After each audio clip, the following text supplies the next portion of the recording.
The Hudson County Corrections Superiors PBA isn't happy about losing a security detail that allowed them to transport members of the homeless population in Jersey City and Hoboken to a warming center in Kearny, which is run with the help of the Hudson County Jail, and the issue was brought to the forefront at Thursday's meeting of the Hudson County Board of Chosen Freeholders. Hudson County Corrections Superiors PBA President Michael Conrad explained how the corrections supervisors are very qualified and capable of the job, and therefore was perplexed as to why the Hudson County Sheriff's officers received it instead. When you look at the services that we're providing in the shelter, that's corrections. That's what we do. We know how to deal with people with mental health issues. We know how to deal with people when they come in and they have alcoholism issues and drug issues. So we feel like this detail should be ours, and don't really understand how we work it for 2 months and then we're told that we can't do the transportation portion anymore. We transport for Homeland Security across state lines. We transport our prisoners back and forth to the hospital and doctor's visits. So I think we're qualified to handle the homeless from Hoboken and Jersey City to the warming center in Kearny. Furthermore, the Kearny Warming Center will be open until March 15th on days when temperatures drop below 32 degrees. After some further debate on the subject, District 2 Freeholder Bill O'Day said that the transportation detail went to the sheriff's officers after a corrections representative said the sheriff's officers were better suited for the gig.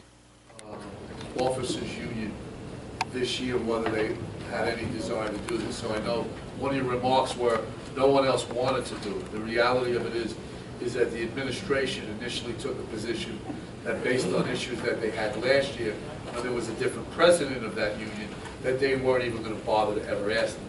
So what occurred is when the president of that union found out, the president of that union reached out to the board, came and spoke before the meeting. We had a committee meeting. Quite frankly, in the discussion of the committee meeting, someone within the corrections department itself said, when you're at the facility, the best individuals are corrections. Transporting, the best, not saying that one can't do it, the best is the sheriff. O'Day also noted that as a result of the conflict, it was unlikely that any union officers would get the work next year, instead being replaced by retired members of law enforcement who would work for lower rates.